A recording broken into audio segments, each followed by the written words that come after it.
Je m'appelle Marc Giraud et j'ai fait avec Georges Fetterman ce livre sur les paysages de France, avec des photographies de beaucoup de gens d'ailleurs de terrain, dont Bernard Deman qui nous a fourni beaucoup. Il y a 700 photos. Donc c'est un voyage à travers la France, mais c'est aussi un voyage à travers le temps. Parce que ce qu'on a devant les yeux, c'est des millions et des millions d'années d'évolution, notamment des minéraux. Moi, je suis naturaliste, donc je m'intéresse d'abord aux vivants, je me suis intéressé aux animaux et ensuite aux plantes qui bougent moins vite. Et maintenant, il y a les minéraux qui bougent encore moins vite.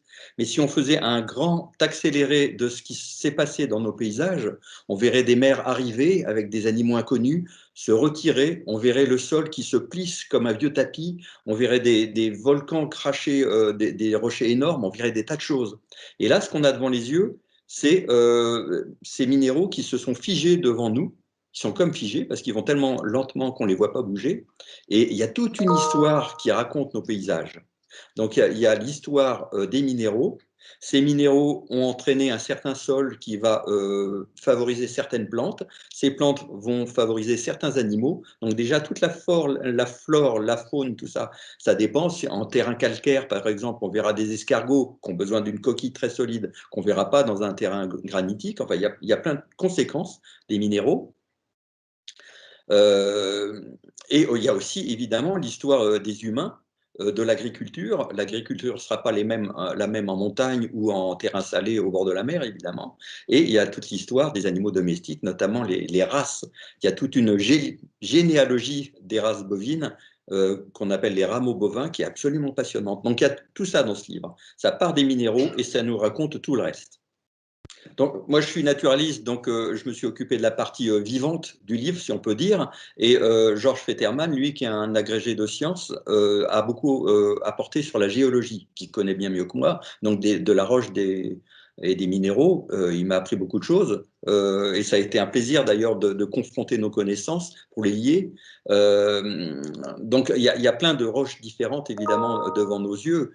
Il y a des roches qui sont sédimentaires, par exemple. Ce sont des sédiments, des déchets qui se sont accumulés au fil des millénaires et même des millions d'années. Quand on regarde les falaises d'Étretat, par exemple, on voit qu'il y a des couches. Et ce sont des couches d'anciens animaux. C'est leur squelette calcaire. Ce sont des algues, des algues surtout, pardon, microscopiques qui se sont accumulées. Leur squelette s'est accumulé pour faire des mètres et des mètres de falaises.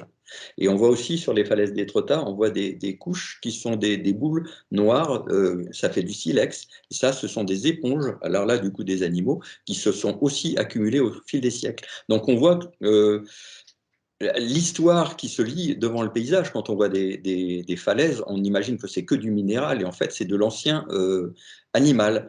C'est exactement la même chose pour la houille, par exemple, le charbon ou le pétrole, qui sont des restes de vie organique. Donc il y a aussi les roches volcaniques, parce que la France est un pays fantastique, hein. Il y a des montagnes très jeunes, très hautes, qui sont les Pyrénées et les Alpes. Il y a des montagnes beaucoup plus anciennes qui ont été érodées, qui sont le massif armoricain ou le massif central. Il y a eu des volcans qui ont réveillé tout ça. Il y a vraiment une histoire au cours de l'ère primaire, secondaire, etc., qu'on lit et qu'on décrit dans le livre.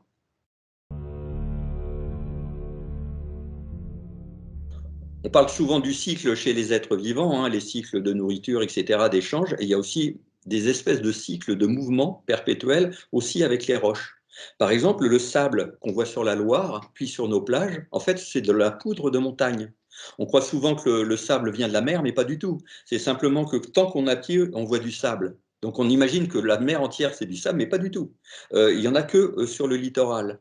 Et en fait, c'est de la roche, en général du granit ou d'autres roches de montagne, qui s'est dégradée avec le gel, les pluies, etc., qui est transportée par les ruisseaux, puis par les rivières et les fleuves. Et d'ailleurs, il y a des fleuves qui sont pleins de sable, comme la Loire, et d'autres qui sont pleins de galets. Et on a aussi des plages de sable ou des plages de galets. C'est vraiment, le sable est de la poudre de montagne.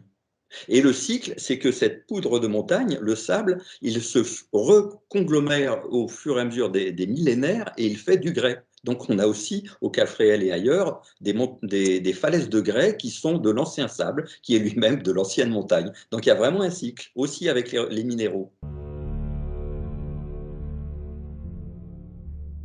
Alors, je vous présente le livre lui-même, qui fait partie de toute une série où vous voyez, c'est très, très, très visuel. Il y a énormément de photos, il y a 700 photos par livre, et c'est un petit peu, je les ai conçus parce que, un petit peu à la manière de l'audiovisuel, parce que j'ai fait des commentaires pour Arte, pour des docs animaliers, et je me suis aperçu qu'en fait, il y avait une certaine manière de décrire une image qui est très intéressante aussi pour le livre. C'est-à-dire que chaque photo a une légende, un petit peu comme une image de vidéo a un commentaire.